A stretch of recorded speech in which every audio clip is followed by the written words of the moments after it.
विक्रमादित्य की एक और बहादुरी की कहानी के साथ। प्राचीन काल में उज्जयिनी पर राजा विक्रमादित्य का शासन था।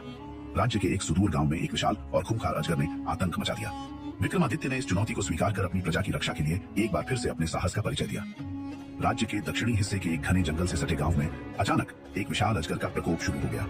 यह अजगर इतना बड़ा था कि वह पूरे गांव में डर और दहशत का कारण बन गया। अजगर अक्सर जंगल से बाहर निकलकर गांव के मवेशियों को निगल जाता और कभी कभी इंसानों पर भी हमला कर देता।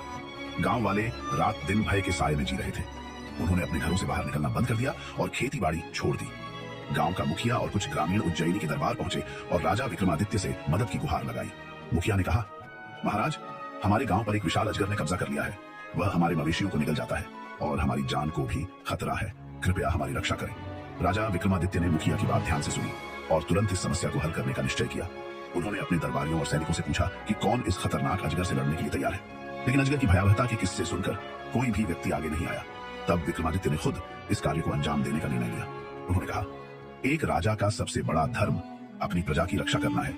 यदि मेरे राज्य के लोग भय में हैं, तो यह मेरा कर्तव्य है कि मैं उनका भय दूर करूं। उन्होंने अपनी तलवार और ढाल को उठाया और अपने सबसे तेज घोड़े पर सवार होकर गांव की ओर निकल पड़े। राजा विक्रमादित्य ने गांव पहुंचकर स्थिति का जायजा लिया। गांव के लोग उनसे मिले और उन्हें बताया कि अजगर जंगल के पास स्थित एक बड़ी गुफा में रहता है। वह रात के समय गांव में आता है और हमला करता है।